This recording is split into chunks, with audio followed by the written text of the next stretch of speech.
inteiro, nenhuma empresa igual a JBS e nem a MBRF. Não tem. Bom dia a todos e todas. É uma honra muito grande estar inaugurando esse prédio, esse espaço, essa casa. Não poderia, na pessoa do amigo, presidente Lula, que fez questão de prestigiar. No fundo, nós estamos vivendo duas solenidades aqui, ou dois eventos. Um celebrando os 500 mercados abertos pelo Brasil nesses 3 anos. E o outro é a entrega desse prédio, que é a casa da Apex, para os nossos colaboradores, para essa organização que eu tenho a honra de presidir. Queria cumprimentar o vice-presidente Geraldo Alckmin. O ministro Mauro Vieira estava conosco, já tem uma missão para cumprir agora. O ministro Alckmin é o nosso chefe. Ele preside o nosso conselho e é um grande parceiro com sua equipe, o Márcio Elias Rosas e todo mundo, que também é o nosso ministro. O ministro Fávaro é o companheiro de jornada mundo afora também. E nós até colocamos com certo destaque, presidente, o Ministério da Agricultura, sem diminuir, que nós somos subordinados e muito contentes de estarmos subordinados, trabalhando junto com o Ministério da Indústria, Comércio e Serviços, que o presidente Alckmin assim, é incansável nesse processo, mas nós estamos fazendo uma homenagem ao Ministério da Agricultura nesses 500 mercados. O governo passado abriu pouco mais de 200 mercados em 4 anos. O nosso governo, em 3 anos, abriu 500 mercados, já são 506. O ministro Fávaro vai, na pessoa dele, eu cumprimento todos que trabalham nesse incansável ministério. Queria cumprimentar o ministro Paulo Teixeira, porque também, às vezes a gente pensa, nós chamamos ele e a presidente da Embrapa, às vezes a gente pensa que a agricultura é só o grande proprietário, é a grande empresa. Claro que eles são também importantíssimos, porque eles estão disputando o mundo, e não se disputa o mundo de qualquer jeito. Mas a agricultura familiar, o pequeno produtor, eles vão poder falar aqui, tem um papel extraordinário para dentro e para fora do Brasil, como o agronegócio como um todo. Queria, então, agradecer a ministra, cumprimentar o ministro Herman Benjamin, ministro do presidente, um amigo querido, do Superior Tribunal de Justiça, que nos honrou com sua presença aqui, o nosso ministro amigo Vital do Rego, que também é um amigo, e o Tribunal de Contas da União, que nós prestamos conta de tudo que fazemos, o ministro Gilmar Mendes, que esteve presente, o amigo, o irmão Décio Lima, eu sei que teve um problema de falecimento na família, na mãe da Ana, e ele conseguiu ir lá e voltar, é uma honra tê-lo aqui. A Silvia, que é uma companheira incrível, quero cumprimentar também o Wesley, que está aqui, que é um representante. Está o Marco Molina e o Wesley, aí é uma confusão para falar, mas o Marco Molina pediu por tudo para não falar. E o Wesley também pediu para falar, mas fala pouco. Mas são 2 grandes empresas que eu tenho orgulho de falar aqui, que disputam o mundo. Não tem no mundo inteiro nenhuma empresa igual a JBS e nem a MBRF. Não tem, de produção de proteína animal, em várias outras frentes. E é o Brasil que cedia essas empresas, que atravessaram momentos de dificuldades e venceram, que agora tem um governo como aliado, e ele vai dar uma palavrinha em nome das empresas de grande porte, vamos falar assim. A Carolina, que está aqui também, que é a Carolina que está ali, que também vai falar com a gente. Ela trabalha com feijões, né? Trabalha com pulse, com feijões, que é um mercado novo que o Brasil também está abrindo, e tem uma turma muito boa que trabalha. Então, o Brasil também está indo em frente, produzindo feijão para nós e para o mundo. E, claro, a Alessandra, eu conheci a Alessandra, já estive lá perto de Luiz Eduardo Magalhães. O algodão brasileiro também, nesse período do governo do presidente Lula, nós éramos o 2º exportador de algodão, os Estados Unidos lá na frente. O Brasil agora é o maior exportador, graças ao trabalho que é feito. Tem Rondônia, tem o Mato Grosso e tem a Bahia, que simbolizam isso, e ela veio aqui também para deixar esse recado. E queria cumprimentar a embaixadora, embaixadores, amigos, na pessoa da embaixadora Mariana, cumprimento todo o corpo diplomático que está aqui, ela leva o nome da minha filha, e também do Jaguaribe, que presidiu a Apex, que está aqui, que é ex-embaixador na Alemanha, cumprimentar todos os brasileiros na ausência do ministro Mauro. Presidente, como o senhor bem fala, né, eu não sei, eu fico me perguntando onde falar numa hora dessa. Eu tenho os números aqui e na minha cabeça, porque eu me dediquei a esse trabalho 3 anos, o senhor me chamou pertinho de assumir e falou, você vai para a Apex. Eu falei, mas a Apex, presidente? Lá tem, você vai fazer um trabalho. E eu achei, eu digo, meu presidente está me levando para a Apex, agência de negócios, promove o Brasil. E aí, no outro dia, ele disse, amanhã o Alckmin vai te ligar e você vai conversar com ele. Eu fui lá no presidente Alckmin. Eu acho que foi a melhor, primeiro que assim, o melhor convite que ele podia me fazer e foi o melhor aceite que eu podia ter dado. Porque eu vim para uma organização muito interessante, presidente. Eu criei a ANAC, Agência de Negócios do Acre, quando eu fui governador em 2000. E essa Apex, quem criou foi o presidente Lula em 2003, no primeiro mandato. Ele criou a agência para promover o Brasil no mundo e atrair investimentos. Eu estou muito honrado, queria agradecer todos os colaboradores da Apex, na pessoa da Ana, nossa diretora de negócios, que é incansável, do Floriano, nosso também diretor. Mas muito agradecer. Agradecer o carinho que o presidente foi recebido quando visitou. É o que a gente chama de chão de fábrica. Ele foi na diretoria de negócios, ver lá onde trabalham as pessoas, abraçar, se fotografar, por isso que eu peço desculpas por essa demora. Mas é muito importante. Mas aqui, presidente, a Apex tem 52 convênios com 52 setores da economia do Brasil. Convênios meio a meio. A Apex põe metade do dinheiro e as organizações põem metade do dinheiro. Para quê? Para o Brasil estar presente no mundo inteiro. São 1000 eventos por ano. 1000. 3 dias, 3 por dia que a gente faz. E se não fosse essas organizações, que eu não vou citar aqui, mas tem desde a Abrapa, que deu ao senhor a camiseta rastreável, até quem produz algodão, há tantas outras, que vão do alimento ao mais sofisticado equipamento, como a própria Embraer. Então, quando o senhor chama e me diz, Jorge, eu estou indo para tal país e eu preciso de um encontro, onde é que eu me pego? Imediatamente no Itamaraty. Depois, aviso o nosso vice-presidente, o MDIC, o Márcio Elias, aí lá vai o MDIC. Aí chamo o Fávaro, e também o Fávaro começa a disparar telefonemas. E aciono aí Paulinho Teixeira e os outros. Mas a Apex tem uma capacidade de reunir empresário. O senhor nunca pagou, porque nós nunca pagamos passagem para nenhum empresário viajar com o senhor. E nem hospedagem. Nenhuma vez. A gente leva, às vezes, cooperativas, organizações que necessitam de suporte para poderem crescer. Então, esse orgulho. E sabe quantos empresários o senhor já reuniu nas viagens? Mais de 8.000 empresários, nesses 19 encontros que o senhor fez no mundo inteiro, em todos os continentes. E o vice-presidente fez 5. Também, na mesma lógica, com a Apex, com o Itamaraty, com o MDIC e o MAPA ajudando. Então, foi muito importante. Agora, ele estava ali encomendando mais 2 viagens. O que ele quer, eu já aviso, gente. Pelo amor de Deus, me ajudem novamente. Quer levar os empresários... São 3? Ah, não, Hannover é na Alemanha. Então, na Índia, na sexta-feira de carnaval, quando terminar o carnaval, na Coreia do Sul, que ele quer na segunda-feira, seguindo a Índia, e ele quer fazer uma mudança da lógica da relação do Brasil com esses 2 países. E aí eu vou dizer uma coisa, eu conheci a Coreia do Sul, e a Coreia passou a França em produtos cosméticos de higiene pessoal. Passou a França, com o uso de tecnologia. E ele chega lá na conversa, por isso que é duro, Ana. Ele disse, olha, eu quero toda essa parte, empresas que trabalham com isso, porque nós temos que ir lá na Coreia dar um foco nisso. Mas não foi só isso, também semicondutores e outras coisas. Esse é o nosso presidente. E aí, presidente, nós já temos, então, 3 missões. Agora, quando o senhor fala de Hannover, eu e essa senhora que está aqui, a Ana Repesa, minha amiga, nós já fomos 2 vezes lá, porque eu fui ver como é que estava o plano de homenagear o Canadá, como país homenageado, para poder fazer o Brasil ficar melhor. Nós já investimos lá, presidente, vamos investir 20 milhões de reais, Apex.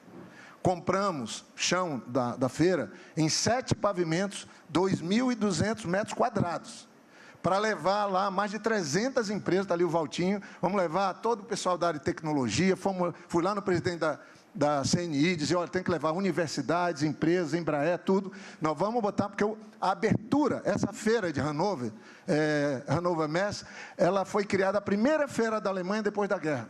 Eles estavam destruídos e queriam recomeçar e fizeram a feira de Hannover. É a feira de indústria. E o presidente Lula vai estar lá, se Deus quiser, vai ser em abril, e nós estamos responsáveis de montar o pavilhão, só que lá não é o pavilhão do Brasil, a feira toda vai homenagear o Brasil. O Brasil é o país homenageado. E nós estamos fazendo isso em homenagem ao vice-presidente Alckmin, que criou a nova indústria com o Ministério da Indústria, Comércio e Desenvolvimento, que tinha sido fechado no governo passado. Então, vai ser muito especial. Eu queria, presidente, eu sei que aqui eu abusei, o microfone é da casa, mas como a casa, a gente saiu do aluguel, presidente, nós gastávamos quase 900 mil por mês. O senhor criou a Apex em 2003, volto a repetir. Estavam bem instalados? Estávamos. Mas nós mexemos na carreira aqui, acabamos com home office, mas também trouxemos a mais importante mudança no salário dos colaboradores, mexemos nos escritórios fora, abrimos um escritório agora dentro do Brasil, um em Salvador, outro em Cuiabá, por isso que eu e o Fávaro faltamos uma missão, peço desculpa. Vamos abrir agora em Belo Horizonte, terra da Ana, e estamos expandindo a Apex no mundo. Mais um escritório na China, mais um nos Estados Unidos, outro em Portugal. Estamos abrindo 4 na África, 4. Dividimos a África em 4. Ocidental, né, Oriental, Norte e Sul da África. 4 escritórios. E estamos abrindo um na Índia, que o senhor, eu espero, estou fazendo um apelo já, roubando aí, ou disputando sua agenda, um escritório de 85 metros quadrados, porque não é possível que num país que tem 1,4 bilhões de habitantes, nós temos só 12 bilhões de comércio, é quase igual ao Vietnã. O presidente teima acertadamente com isso, não é possível ficar nesse comércio. Já foi, há 10 anos atrás, 11 bilhões. 10 anos depois está em 12. Tem alguma coisa a ser feita entre Brasil e Índia, o presidente já identificou isso, e nós vamos fazer. Então, o escritório lá é um escritório de 85 metros quadrados, já alugamos lugar, já estamos separando pessoas e vamos ter uma representação do Brasil lá, se somando com a nossa embaixada. Óbvio que a gente trabalha sempre junto. Mas assim, presidente, essa organização que nós estamos inaugurando hoje, a sede própria, ela é formada por muita gente competente, pessoas dedicadas. Aqui foi muito manipulada no governo passado, muito mesmo. Tinha general presidindo o escritório da Apex lá em Miami, vendendo joias. Isso tudo virou passado.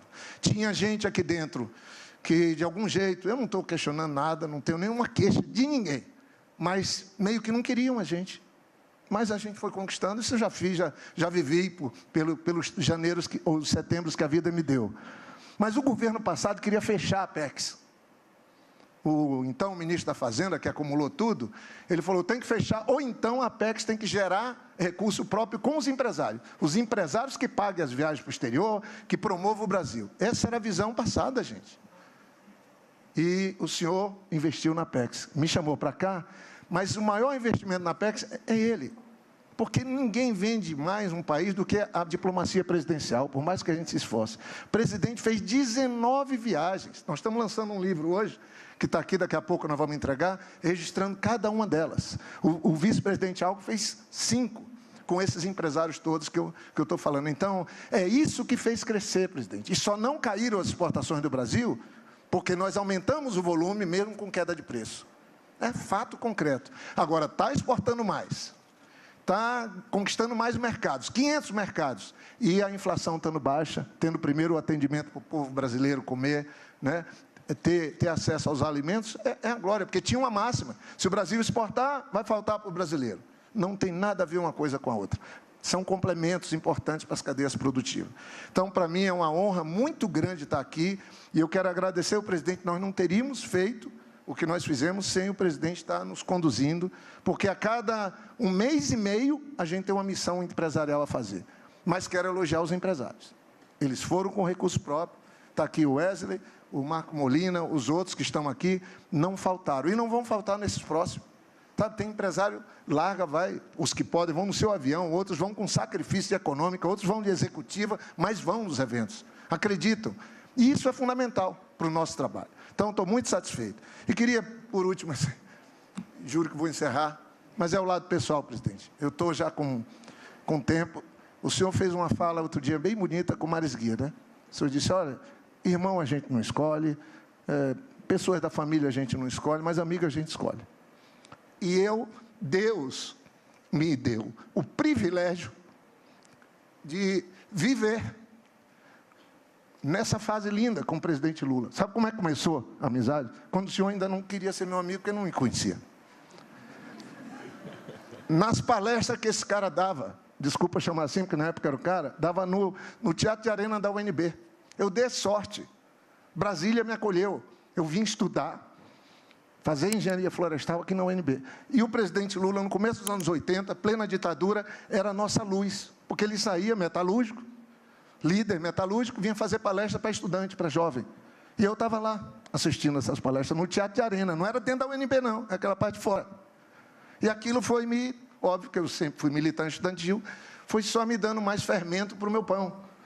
E depois veio o Chico Mendes, fez o primeiro encontro nacional dos povos de seringueiro dentro da UNB, e eu era estudante. Então é destino. Aí lá eu fiz um pacto com o Chico Mendes. Falei, Chico, eu estou me formando agora em 85, eu vou trabalhar contigo. Eu vou te ajudar lá no Acre, para a gente fazer da floresta um ativo. E fui. O Chico era muito amigo do presidente, muito amigo. E o presidente é o estado que eu acho que ele mais foi, apesar dos pesares, porque a gente tem uma dívida enorme lá com o presidente, mas não quero falar dessas coisas. E o presidente começou a ir no Acre, foi processado por causa do Acre, foi preso, sentenciado, depois se livrou, por conta de estar defendendo o povo da Amazônia lá no meu estado. E aí, presidente, o Chico, mataram o Chico, parecia que o mundo tinha acabado, o senhor foi lá no velório, eu estava lá também. O senhor foi, largou a sua família em pleno Natal para ir lá levar a solidariedade para o Chico Mendes. Eu ali do lado, o senhor voltou e não tinha mais o que fazer, porque mataram o Chico Mendes, acabou tudo, não tem mais política econômica sustentável, não tem nada de meio ambiente. Eu, Marina e outros, ninguém faz nada sozinho, eram várias pessoas. Aí lá inventaram de me fazer candidato a governador. Eu estou terminando já, mas me inventaram de fazer candidato a governador pelo PT, porque ninguém queria ser. Porque o PT tinha tido 2.000 votos para governador na última. Não tinha ninguém para ser. Eu era um técnico recém-formado, trabalhava numa fundação, tinha trabalhado com o Chico. E é que eu fui candidato e fui para o segundo turno. Esse amigo, querido, que tinha acabado de ser quase presidente com o Collor 89, me liga, na época não era celular, e disse, ô Jorge, eu vou para aí para te ajudar no segundo turno. Ficou 2 semanas andando o Acre inteiro comigo, dormindo nos piores lugares, comendo o que tinha, quase o presidente da República fez isso. Aí daí nasceu uma amizade, eu perdi o segundo turno, mas foi a primeira vez que o PT foi, passou a eleição, em janeiro ele me ligou. Janeiro, Jorge, você tem que se preparar para fazer cursos de planejamento estratégico, tem que se organizar para aprender a governar, porque você vai ser prefeito de Rio Branco. Você, o Patrus e o Jorge Bittar. Vamos fazer uns cursos. O Jorge Bittar não foi nos cursos, nunca virou prefeito. Eu e o Patrus fomos. Atendemos ele. Aí eu e o Patrus fomos. Foi lá com o Décio que nós fizemos esse curso. Aí o presidente diz, agora você tem que fazer um curso muito especial de alta direção. O senhor investiu em mim. Vai fazer na Venezuela. Naquela época era Carlos Andrés Pérez. A Venezuela era a maior potência da América Latina. Maior economia. Petróleo, tudo. Fiquei 45 dias estudando lá, porque ele conseguiu a bolsa para mim. Aí, quem me entregou o diploma foi o Carlos Andrés Pérez. Era um curso muito caro, muito difícil, e ele conseguiu a bolsa. Depois disso, foi um abraço, porque eu virei candidato a prefeito e ganhei. E aí, depois, eu fui fazendo sucesso, e ele ia inaugurar até pracinha de esquina comigo quando eu era prefeito. Ah, Jorge, eu vou aí. Tem alguma coisa para inaugurar? Tem uma pracinha, presidente, bem pequenininha, que a gente não quer saber o tamanho. Eu vou. E ia comigo. Então, quando foi para ser governador, foi um passo, eu fui eleito no primeiro turno. Fui lá, eu estou contando coisa porque é a vida, e hoje é a minha vida aqui. Eu fui lá com ele, em São Paulo, bater lá, presidente, o senhor acha que eu devo ser candidato à reeleição? Porque aí nasceu a reeleição. Tem o presidente Fernando Henrique, está aí, já me ajudou esses 4 anos, o senhor sempre estimulou isso. Fiz aliança com o PSDB, ele que autorizou. E aí ele disse, por que e para que você quer ser candidato à reeleição? De cara, assim, me marcou um almoço comigo na esquina ali do Instituto. Por que e para que? Eu disse, meu Deus. Aí eu saí bem no por que e para quê. Porque eu falei, ó, presidente, eu fiz uma primeira fase, eu tinha um crime organizado, 5 meses de salário atrasado, eu organizei a casa, mas agora eu acho que a gente vai fazer uma implementação econômica do Estado. Então ele falou, para. Você já tem o porquê e para quê, seja candidato à reeleição. E vá lá no Fernando Henrique e combine as coisas com ele. E assim eu fui. E fui o mais votado nessa eleição do Brasil, com o maior percentual de votos. Graças a Deus. Mas enfim, andamos, e eu tenho que pular para cá, porque senão fica ruim, e o presidente me chama para assumir a PEX. Eu fui senador, sim, fui relator do Código Florestal, cumpri as missões, fui vice-presidente do Senado, e sempre que eu saí do governo, eu fui para a iniciativa privada. E o presidente me convidou para vir para a PEX. Eu sei que eu já falei muito, mas, presidente, quando eu falo dessa coisa de amizade e de estar nesse trabalho que o senhor me botou, é uma coisa tão importante para a minha vida. Eu fui um predestinado de conviver com ele lá atrás, na ditadura, pegando os ensinamentos, com Chico Mendes, pegando a parte do conteúdo fora do eixo, porque ninguém queria saber de desenvolvimento, nem de muita coisa. E poder estar aqui, então, como parte da sua equipe, andar esse mundo, e poder trabalhar, e poder estar entregando a sede da Apex, essa organização que tem 23 anos, que o senhor criou os adidos, que agora são mais de 40, o ministro Fábio vai fazer, é uma honra tão grande, é uma alegria tão grande, mas eu queria só deixar um recado para a família do Rui que está aqui, do Luiz que está aqui, são os que construíram o prédio, ganhou 4 prêmios esse prédio já, sem estar em uso, graças ao esforço de uma equipe de técnicos, de funcionários, de pessoas. Rui e Luiz, levanta aí, por favor, que são os 2 sócios da empresa que fizeram aqui. 2 garotos, e eu sou mestre de obra, eu tenho aqui uma bota, tenho um colete, eu tenho coisa, porque eu vivi aqui, né? Agora eu vou viver pelo trabalho. Mas, presidente, obrigado por tudo, por essa história de vida que eu pude viver com o senhor, por o senhor estar tirando o Brasil, os números daqui, eu não posso falar que o Brasil produz 22% do café do mundo, 15% da carne bovina, 26% do frango, 51% do suco de laranja do mundo, 56% da soja, a cera de carnaúba 54%, polpa de açaí 99%, açúcar 26%, algodão 31%, celulose 25%, ferro nióbio 81%, granito 26%. Esse é o nosso país, que também é destaque em minério de ferro, pimenta do reino, milho, petróleo, carne suína, ferro. Então, o Brasil está disputando o mundo, mas precisava de uma virada que o povo brasileiro deu, de botar um presidente que é amigo de todos os líderes do mundo, que faz o Brasil seguir amigo de todos os países do mundo, e quando ele resolveu agora esse problema do tarifaço, que era complicado, ele nos chamou para uma reunião num domingo, na casa, lá na residência dele, e ele, na calma dele, eu falei, presidente, faz isso, o outro falava, presidente, faça aquilo, e ele conseguiu com maestria. Então, o Brasil deve muito ao presidente Lula, por nós termos pacificado as relações, inclusive com a maior economia do mundo, por estarmos conquistando o mundo. Eu acho que nós vamos... Essa é a história que o presidente escreve. Agora, eu devo a minha história de vida ao senhor. Por isso que eu chamo de meu amigo. Obrigado.